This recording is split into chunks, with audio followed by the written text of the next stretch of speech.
Hey everyone.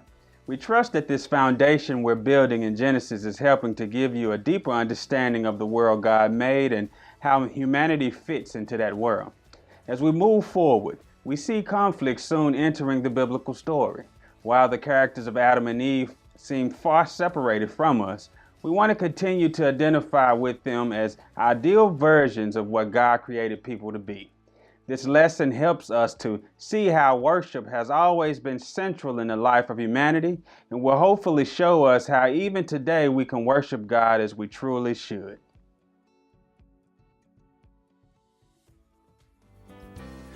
I suppose that at one time or another, everybody loses something. Maybe it's a book, or maybe it's the key to your home. I don't know about you, but when I lose something like that, the first thing I do is to retrace my steps. At least in my mind, I go backwards in time, step by step, to remember where I put the thing that I lost. And then once I retrace my steps, I carefully reverse what I did wrong.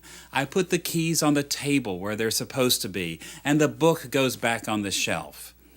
Retracing and reversing what I did is one of the best ways I know to find something that I've lost. Now, we've entitled this lesson, Paradise Lost and Found, and we'll focus our attention on Genesis chapter 2, verses 4 through 3:24, the story of Adam and Eve's sin in the Garden of Eden. We will see that Moses wrote about Adam and Eve losing paradise to encourage Israel to retrace and reverse the steps Adam and Eve took in that Garden of Eden. Only as Israel learned from this story could they hope to find paradise again.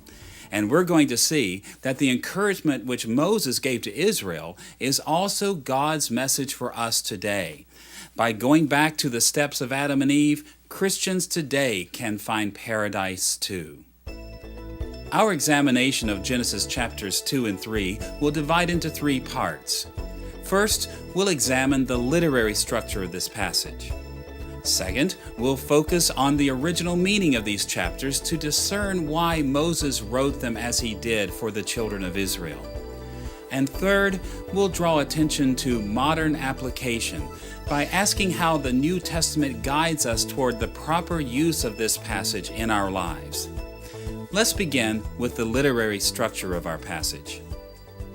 Although Genesis 2 through 3 is a rather long passage and touches on many topics, it actually forms a unified narrative. To understand this passage properly, we need to focus on these two chapters as one literary unit.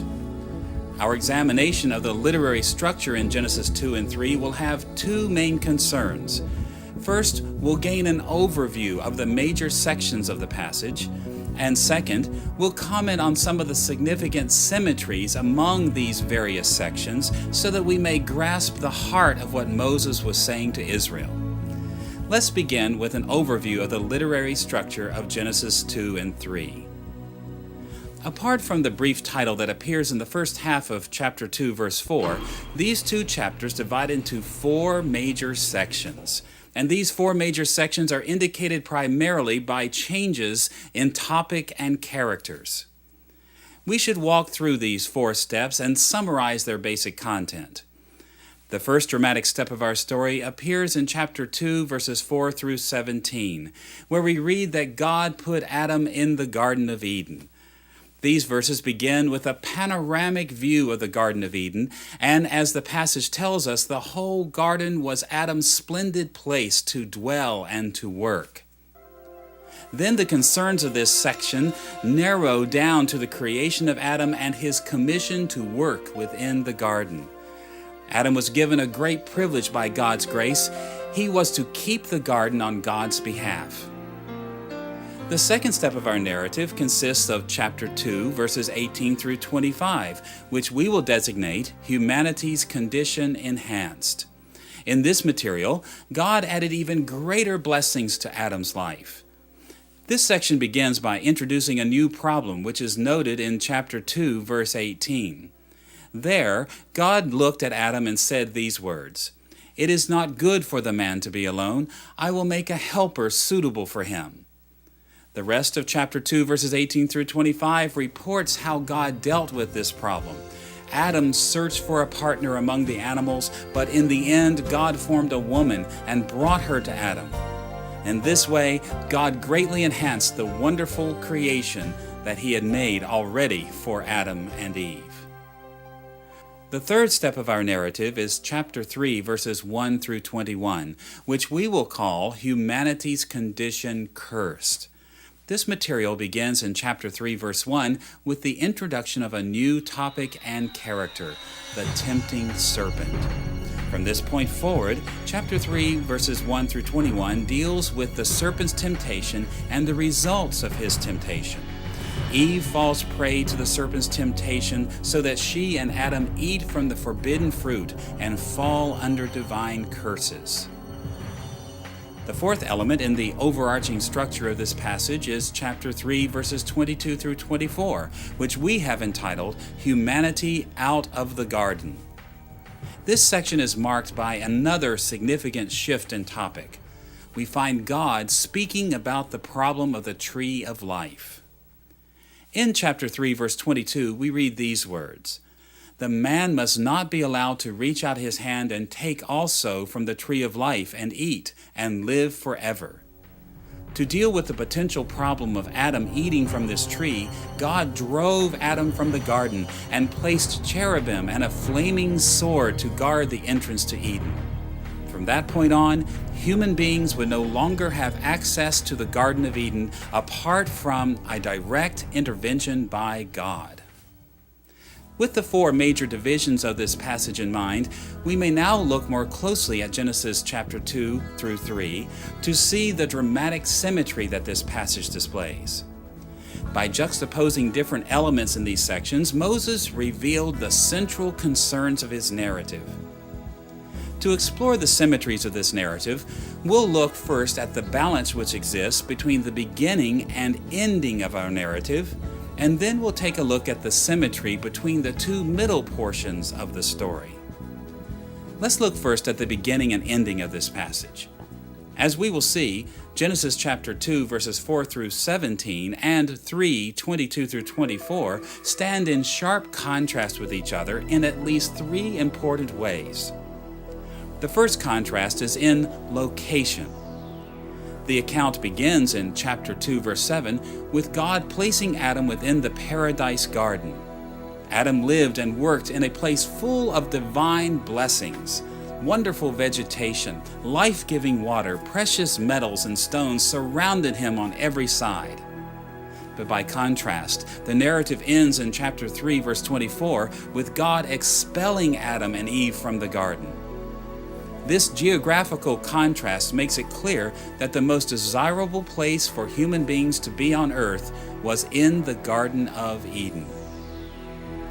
A second difference in the focus in each section is on the special trees of the garden.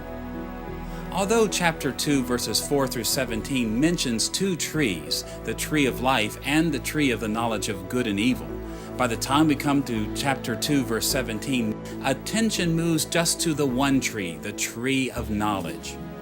This tree held the power to give human beings the experiential knowledge of goodness and sin.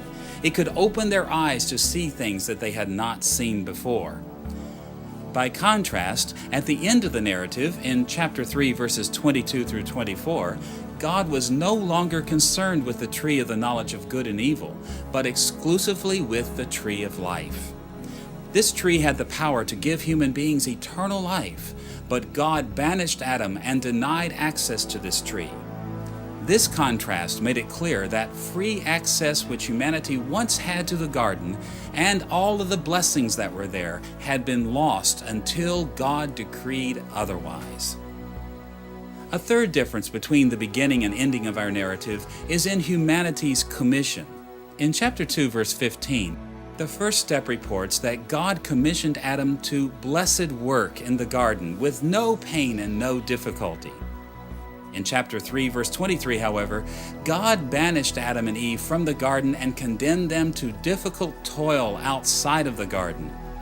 This contrast also provides an essential perspective on the story. Not only did humanity lose the wonder of life in Eden, we were also condemned to difficulty so long as we remained away from the garden. These three contrasts between the opening and closing sections of Genesis chapters 2 and 3 draw our attention to some of the most vital aspects of this narrative. Moses wrote about a major shift in the human condition that took place in primeval times. God originally ordained that human beings should dwell in his garden, but Adam and Eve's sin bound them to difficulty and trouble and separated them from the tree that gives eternal life. Now, as we will see, this set of contrasts spoke directly to the situation in which the Israelites found themselves as Moses led them toward the Promised Land. The Israelites had been far from Eden as they suffered under the cruelty of slavery in Egypt. They needed to regain the blessings which God provided in Eden. With the contrasting symmetries of the outer portions of the story in mind, we should turn our attention to the middle portions of the story, chapter 2 verses 18 through 25 and chapter 3 verses 1 through 21.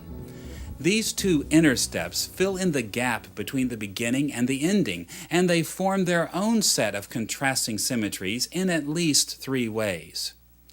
One contrast focuses on humanity's relationship with God. In the second step, we see a harmonious relationship between Adam and God. In chapter 2, verse 18, God expressed concern for Adam and brought Adam a perfect partner in Eve. The picture here is that of God and the human race in intimacy and at peace. Yet, in the third portion of the narrative, disharmony replaces the initial harmony between God and the human race. Adam and Eve disobeyed God's command, and in chapter 3, verse 8, they hid from God's approach, and God spoke angrily against Adam and Eve. A second contrast exists in human relationships. In the second step of chapter 2, verses 18 through 25, Adam and Eve were in perfect bliss. In chapter 2:23, Adam broke forth with the first love poem in the Bible, saying that Eve was bone of my bones and flesh of my flesh, and they lived together naked and without shame. By contrast, however, in chapter 3, verse 16, God pronounced a curse on this relationship, declaring that strife would persist between the man and the woman. The woman would desire her husband, and he would rule over her. These words revealed that the sin of Adam and Eve not only disrupted their relationship with God, but with each other as well. And from that point forward, human relationships have been characterized by difficulty and struggle. A third contrast appears in humanity's relationship with evil. In the second step, evil is absent from the story. Adam and Eve were entirely innocent and separated from the power of evil. But by the third section, humanity had fallen prey to the serpent and was locked into a long-term struggle with evil. In chapter 3, verse 15, God promised that Eve's seed would one day overcome the serpent, but no immediate victory was offered to Adam and Eve. These contrasts between the second and third portions of the narrative help us see a number of concerns which Moses had as he wrote this narrative. Moses wrote about Adam and Eve in ways that connected to Israel's experience. Sin continued to wreak havoc in Israel's life. It damaged the people's relationship with God and with each other. And more than this, every day of hardship they endured reminded Moses and Israel that just like Adam and Eve, they had to wait for the time when God would finally give victory over evil to his people. With the literary structure of this material in mind, we're now able to delve into the original meaning of this passage. Why did Moses write this account of humanity's expulsion from God's garden? What message was he conveying to the nation of Israel as he led them toward the Promised Land? Now, to be sure, on a very basic level, Moses wrote this narrative to teach some general theological themes to the Israelites whom he led. He told them a lot about the origin and the nature and the results of sin in the world, and these were very important themes. Yet, as we saw in the previous lesson, Moses did not write his primeval history simply to inform Israel about such general historical and theological issues. Instead, Like many other ancient writers, Moses wrote his primeval history to give his people practical instruction about current religious and social programs, namely, in this case, leaving Egypt and going to Canaan. To see how Moses connected the primeval Garden of Eden and Israel's conquest of Canaan, we will look at three elements of his story. First, Moses' portrait of the Garden of Eden. Second, his focus on the requirement of loyalty from Adam and Eve. And third, his depiction of the curses placed on Adam and Eve. Let's look first at Moses' description of the Garden of Eden. Moses' description of the garden is so complex that many of our modern questions about Eden will always remain unanswered. Yet it's possible for us to grasp the central concerns in Moses' presentation. As we will see, Moses described the Garden of Eden in ways that identified Eden with the Promised Land. From Moses' perspective, the land to which he was leading Israel in his day was actually the location of the primeval land called Eden. Many aspects of Genesis chapters 2 and 3 make it clear that Moses wanted Israel to connect Canaan with the land of Eden. But two features of his account are particularly important. First, the identity of Eden, and second, the holiness of Eden. Let's look first at the identity of Eden. In Genesis chapter 2, verses 10 through 14, we read these words. A river watering the garden flowed from Eden. From there, it was separated into 4 headwaters. The name of the first is the Pishon. It winds through the entire land of Havilah, where there is gold. The name of the second river is the Gihon. It winds through the entire land of Cush. The name of the third river is the Tigris. It runs along the east side of Ashur. And the fourth river is the Euphrates. Moses wrote that a single river flowed from Eden and divided into 4 headwaters. These headwaters were the Pishon, the Gihon, the Tigris, and the Euphrates rivers. One central river in Eden fed into these 4 rivers. It was their central source. Now, as we explore Moses' description here, we must always remember that many geographical changes have taken place throughout our planet's history since the beginning of the world. Even in Moses' day, there was no longer a single river which fed these 4 headwaters. The scriptures teach that this central source of water will appear only in the end of time. Yet Moses' reference to the 4 rivers which were fed by this central source gives us an approximate picture of where he believed Eden had been located. We can identify the Tigris and Euphrates mentioned in chapter 2, verse 14 with the region of modern-day Tigris and Euphrates rivers. The fact that Genesis refers to these rivers has suggested to most modern interpreters that Genesis agrees with Babylonian mythology that Eden was in the region of Mesopotamia.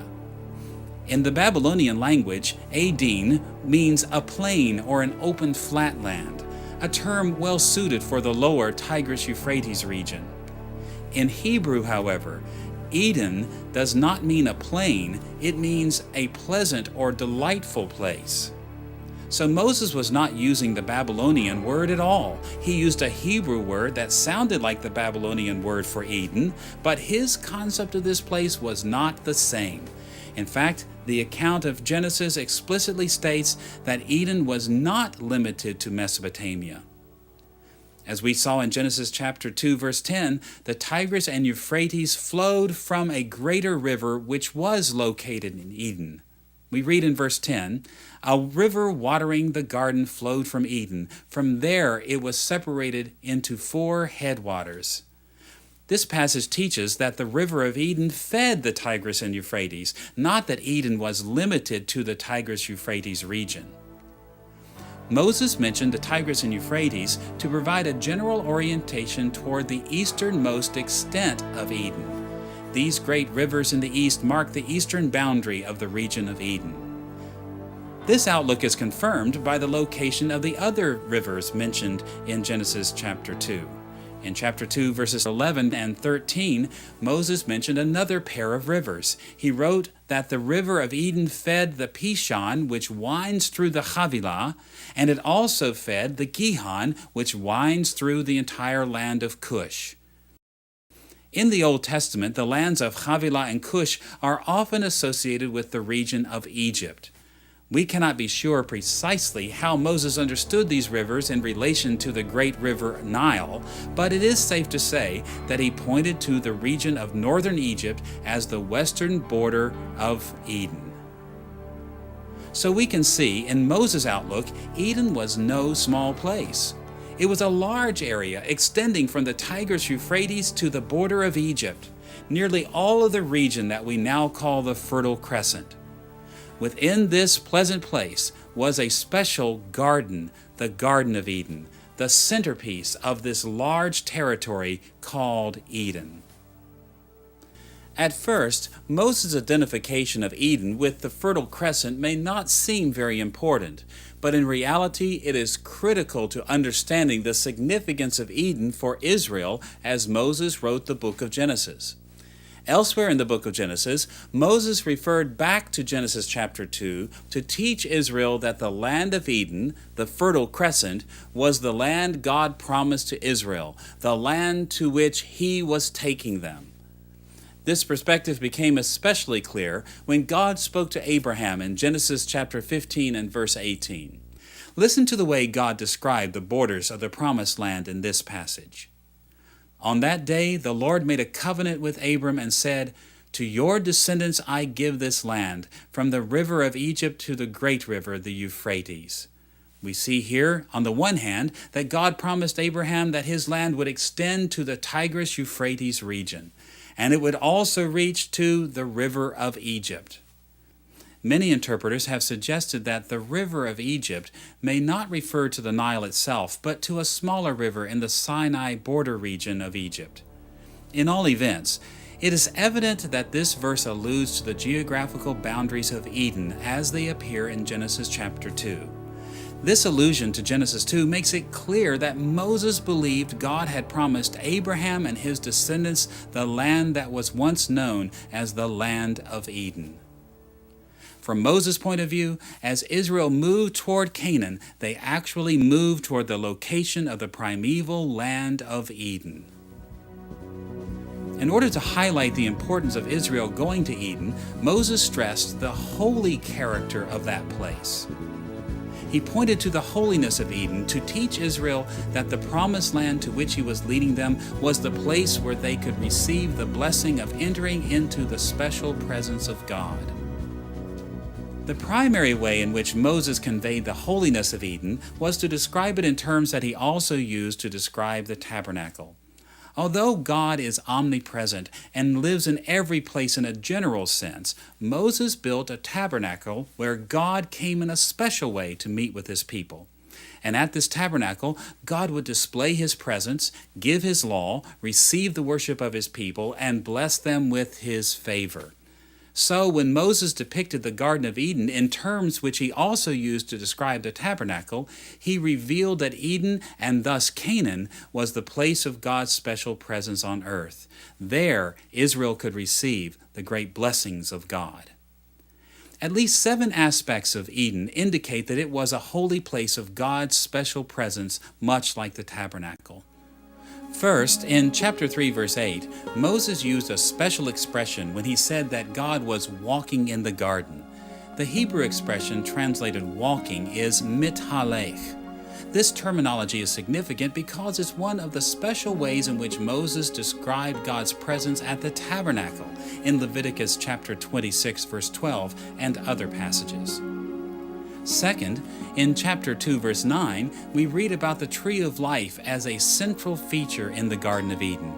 This sacramental tree held the power to give eternal life to those who ate from it. And although the Bible does not say this explicitly, recent archaeological research has noted that many sites in the ancient world had stylized images of the tree of life in sacred places.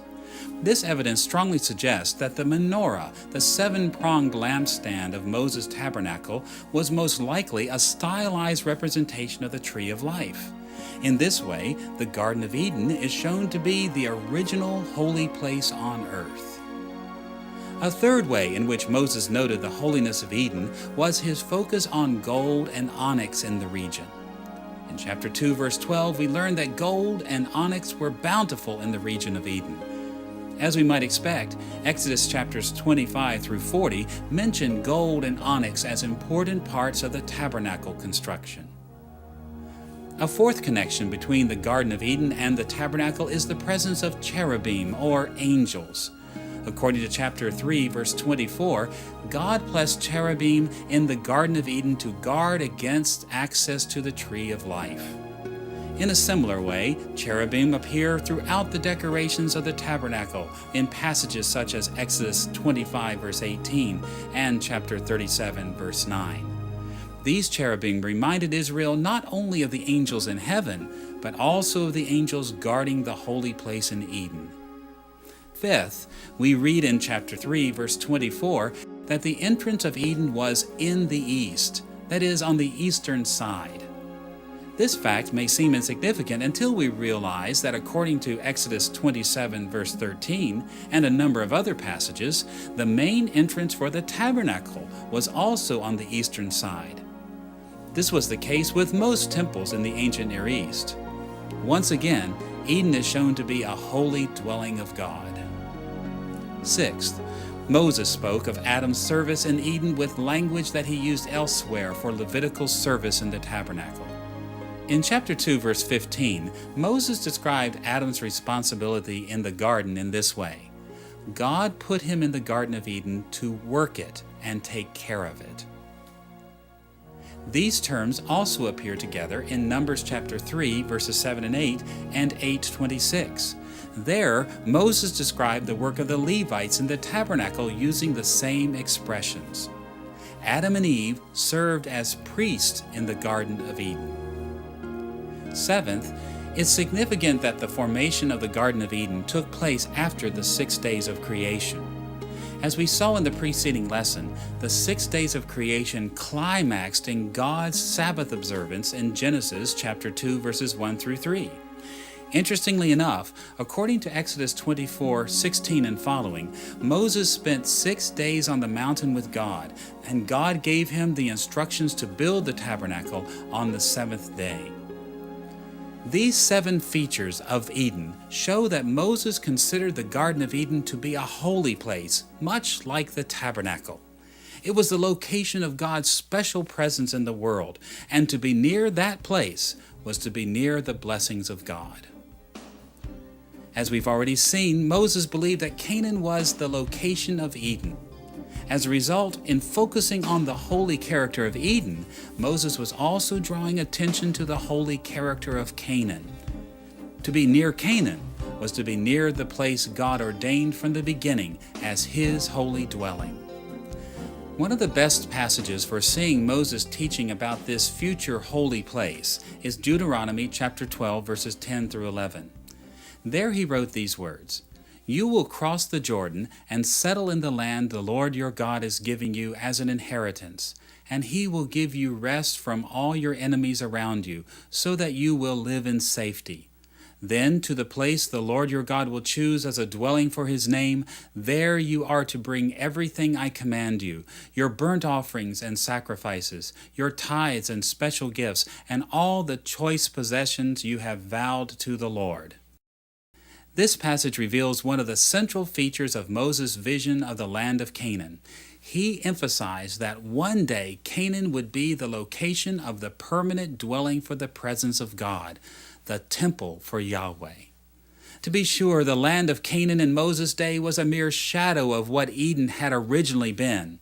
Even when Solomon built the temple in Jerusalem, the promised land was still not entirely redeemed from sin, nor restored to its original perfection. Yet, as Moses wrote about the holiness of Eden, he held before the Israelites the vision of what their land could be one day. To reach the promised land was to move into the vicinity of Eden, the place of God's holy presence on earth. Just as God placed Adam and Eve in the wonderful temple garden in the beginning, God was now bringing Israel to Canaan, and once they dwelled in that land, the nation would begin to experience the blessings of living in the special presence of God. Now that we have seen how Moses set forth Adam and Eve's blessings in Eden as a prototype of the grace that awaited Israel in the Promised Land, we're in a position to look at a second topic in Genesis chapters 2 and 3, God's test of Adam and Eve's loyalty. This motif plays a crucial role in Moses' presentation. While this lesson gave us great information and helps us to understand the beginning of the Bible better, we certainly want to take this material and see how our lives are affected by the scriptures as well. Our first question is this: how do we participate in reversing the lost paradise brought on by Adam and Eve? Please pause now to discuss.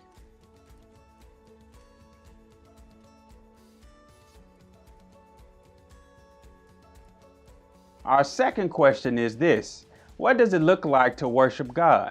Please pause to discuss.